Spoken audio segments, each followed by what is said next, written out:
Ladies and gentlemen, hello. I am Grant Arnold, and I am a member of the Church of Jesus Christ of Latter-day Saints. Today, as instructed, I'm going to be talking about my journey into the Air Force chaplaincy. I'm going to be talking about pluralism, especially in a military environment, and I'm going to be talking about my experiences in working on a team. To begin my journey into the Air Force chaplaincy, if you had told me 6 years ago I'd be making this video right now, would have said you were absolutely crazy. To understand that, I hope you won't mind if I go into my background just a little bit. I graduated high school in 2002. This year, this May, I'm turning 38. So if you're doing the math, I was born in 1984. As a high school student, I was a bit of a lost sheep. I mean that probably in the spiritual way, but also in the sense that I really didn't know what I wanted to do with my life. What I did know is that my 3 older siblings were in debt, and I wanted to avoid that. So in order to avoid the debt, I was drawn to the Army commercials to be all that I could be and be an army of one. And I was drawn to the Army because both my grandfather and my father retired as officers from the Army. So it was Army for me at the beginning. As I went into the Army, it was a spiritual awakening for me. I got to serve 3 years in South Korea and really came to know in a very personal way that Jesus Christ died for me and my sins, and that through his grace I am saved.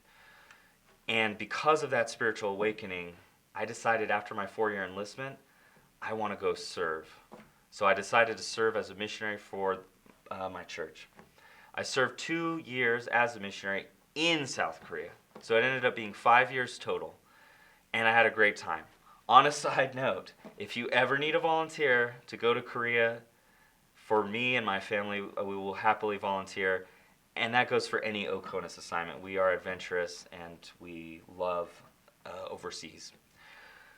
So after my mission, I decided to go to undergrad. I got accepted to BYU, Idaho, and I got a degree in political science. Sorry to my fellow poli-sci grads, it's kind of a worthless degree, so I knew I had to do more, and I was expecting that, and I went into law school right after that, got accepted to BYU, did 3 years there. As it was coming towards graduation, I had been inspired when I was a soldier by an Air Force JAG, and decided to look into the various JAG corps.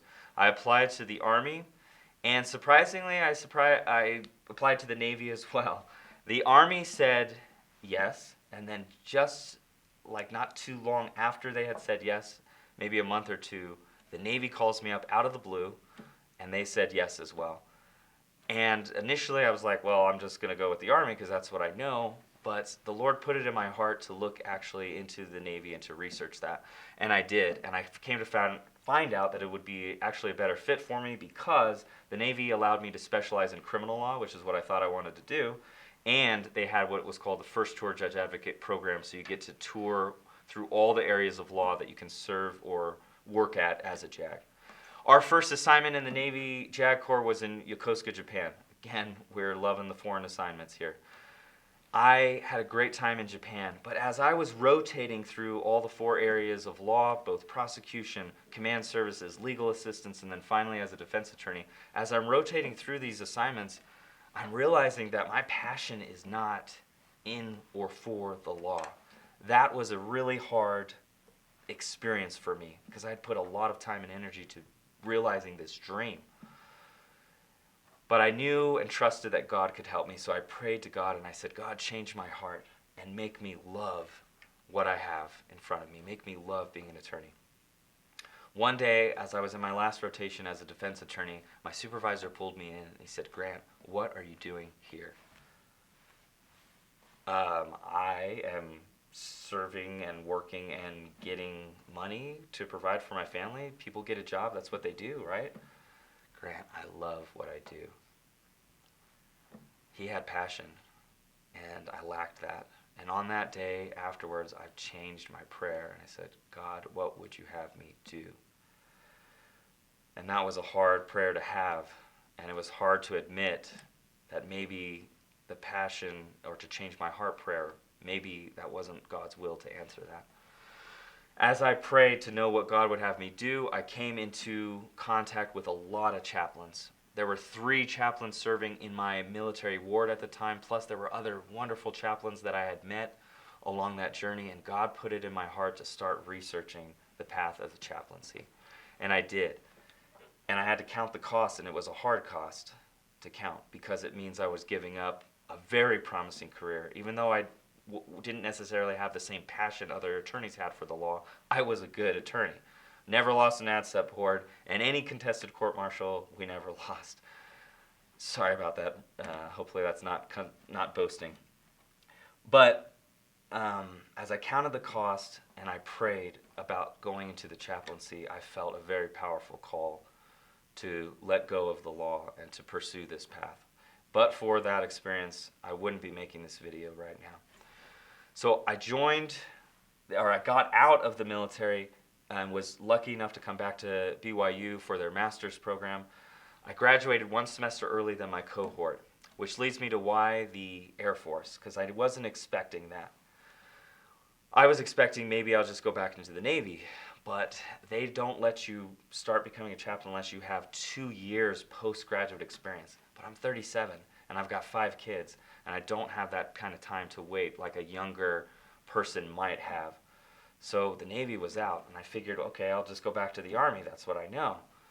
But again, in my cohort, there were 4 other people of the 7 of us applying to the Army. The other 2 are going Navy, which again, I feel like the Lord put it into my heart with all these other options being taken away to maybe I should start researching this. So I did. And I got very excited about what the Air Force is doing. I want to be a part of the True North programs that are out there and help improve or be a part of that ministry and make it the best it can be. I look forward also to being a part of the Air Force's mission and to fly, fight, and win our battles in the air. And finally, given my age and also the age of my family, we're a little bit older, I know, because I've served in both the Army and the Navy, everyone knows that the Air Force takes care of their families. And I know I can give my all to the chaplaincy knowing that my family's taken care of. For those reasons, I have felt drawn and called to the Air Force chaplaincy. And I'm excited if given the opportunity to work. Moving on now to pluralism. To me, pluralism means I get to help Catholic service members become the best Catholics they can be. It means I get to help Protestant service members, whatever denomination they may be, become the best Protestants that they can be. It means I get to help Buddhists become the best Buddhists they can be. Or if no one has any denomination, it means I get to help them with emotional and mental resiliency. As a chaplain, I want to walk alongside the airmen and guardians that I work with. It's about their journey, not about my spiritual journey. That's what pluralism means to me, and I look forward to being a part of that. Moving on to the last topic is being a member of a team. As a Navy attorney, specifically as a defense attorney, I was placed in some of the most difficult situations mentally, emotionally that I could have been placed on, defending very contentious court-martials. And through those experiences, I came to know without a doubt that if you don't work with and build team relationships, you will sink. As a future Air Force chaplain, I will bring my enlisted team members onto my team and make them a part of what we do in our ministry. I want to reach out to other fellow chaplains and build teamwork and camaraderie. I want to reach out to my chain of command and build that as well. That's what working on a team has meant to me in my past experiences, and that's what I hope to bring in the future. If you're still watching this video, ladies and gentlemen, thank you for giving me this time. I hope that I can have the opportunity to serve as an Air Force chaplain, and thank you so much for taking the time to watch this.